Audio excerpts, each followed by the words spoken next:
Hello বন্ধুরা, আমি প্রিয়াঙ্কা আইডিমব্রা থেকে আবার একটা মর্নিংয়ের গল্প নিয়ে চলে এলাম। আজকে শরীর ভীষণই খারাপ, তাই মেয়েকে চটপট করে রেডি করে দিলাম। মেয়ে বলেছিল ভাত ডাল এবং চিকেন নাগেট নিয়ে যাবে।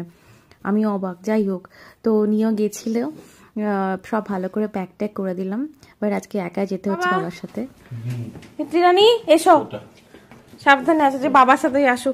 টাটা বাবু, টাটা টাটা টাটা বেটা, লাভ ইউ লাভ ইউ। হ্যাঁ আমি টাইমে আসবো মা, সাবধানে সাবধানে। আমি ঘরে কাজ সেরে নিজের টিফিনটা করে ফেললাম আর লাঞ্চ রেডি করে নিলাম। পাইনি, পুরো ডাউন, তাই কোনো ব্লগই নেই সকালের। বাবাকে ওর দেখলেই তো, ওর বাবা নিয়ে গেল ওকে। এবার এখন আমি আনতে যাচ্ছি, শুধু অপশনস নেই, আনতে যেতে হবে অবশ্যই, সেই জন্যই বেরোচ্ছি। এত হাওয়া দিচ্ছে, ওপর থেকে বৃষ্টিও নেমে গেছে, কি যাতা অবস্থা। হাওয়া, ছাতা তো আমার উল্টে চলে যাচ্ছে।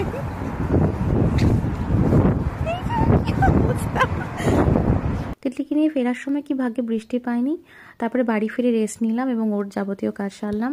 তো আজকে এখানেই বন্ধুরা টাটা করছি। তবে হ্যাঁ, তিতলির একটা গিফট এসছে, সেটা একটু দেখিয়ে দিই। দিদির তরফ থেকে। থ্যাংক ইউ দিদুন। না